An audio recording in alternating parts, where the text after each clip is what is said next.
Teman-teman, tahu nggak ada satu sosok ulama yang luar biasa banget kecerdasan dan kekuatan memorinya. Namanya Muhammad bin Ismail bin Ibrahim Al-Ju'fi yang berasal dari kota Bukhara yang hari ini tuh ada di Uzbekistan. Beliau lebih dikenal sebagai Al-Imam Al-Bukhari. Ya benar. Beliau penyusun Sahih Al-Bukhari, kitab yang disepakati oleh para ulama kita sebagai kitab yang paling sahih setelah Al-Quran. Cerita tentang kehebatan hafalan beliau tuh benar-benar mind blowing, bikin merinding kagum, subhanallah. Jadi gini, waktu masih muda, Bukhari sering ikut ngaji sama para ulama di Basrah. Tapi uniknya, dia nggak pernah bawa alat tulis, nggak pernah nyatet apa-apa. Teman-temannya heran, loh kamu kok ikut kajian tapi nggak nulis hadis gitu ya. Terus ngapain datang? Al-Bukhari waktu itu diam aja. Sampai akhirnya setelah 16 hari, dia bilang, udah cukup deh, kalian desak-desak aku. Sini keluarin catatan kalian. Mereka ngeluarin catatan yang isinya lebih dari 15.000 hadis. Hasil catatan mereka selama 16 hari. Nah, Al-Bukhari baca semuanya. Dan itu dari hafalan dia. Satu pun nggak ada yang meleset. Ajib nggak? Dari situ baru teman-temannya sadar, ternyata ini Al-Bukhari bukan kaleng-kaleng ya. Dia punya daya ingat hafalan yang luar biasa, jauh di atas rata-rata. Nah, kabar tentang kehebatan Al-Bukhari ini viral kemana-mana. Waktu dia datang ke Baghdad, para ahli hadis di sana itu pingin nguji dia, karena kehebatan tentang hafalannya itu sudah viral gitu ya. Mereka bikin trik, 100 hadis dicampur aduk, sanadnya ditukar, matanya diacak, pokoknya benar-benar dibolak-balik. Terus 100 hadis itu dibagi ke 10 orang buat ngetes Al-Bukhari di depan umum. Satu-satu maju, nanya hadis palsu hasil campur aduk itu. Dan setiap kali ditanya, Al-Bukhari jawab santai, aku nggak kenal hadis ini, aku nggak tahu ini hadis apa. Nah, sebagian orang awam yang nonton sempat mikir, wah ini Al-Bukhari ternyata payah nih. Masa nggak ada satupun dari semua hadis itu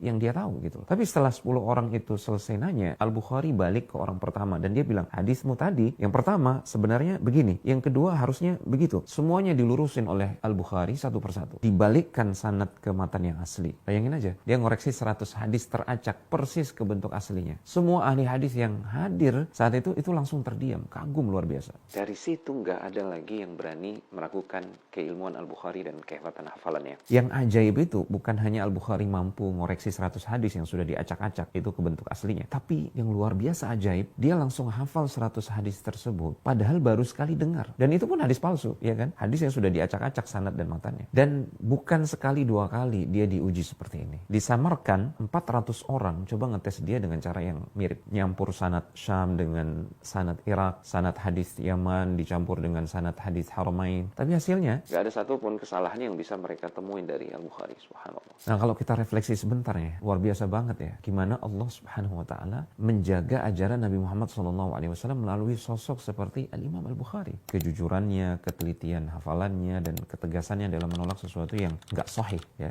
Itu jadi bukti nyata bahwasanya Islam dijaga langsung oleh Allah subhanahu wa ta'ala. Bayangin kalau hadis-hadis Rasulullah SAW itu bercampur dengan yang palsu, tanpa filter. Betapa kacaunya ajaran Islam hari ini, ya kan? Tapi lihatlah, Allah subhanahu wa ta'ala munculkan orang-orang pilihan, kayak Al-Bukhari, untuk memastikan keaslian hadis tetap murni sampai akhir zaman. Ternyata demikianlah cara Allah subhanahu wa ta'ala mewujudkan apa yang udah difirmankannya. Inna nahnu nazzalna dzikra wa inna lahu lahafizun. Sesungguhnya kamilah yang menurunkan wahyu, termasuk dalam hal ini adalah Al-Quran dan hadis Rasulullah SAW. Dan sesungguhnya kamilah yang akan memeliharanya. Demikian cara Allah memelihara Al-Quran dan hadis-hadis Rasulullah SAW.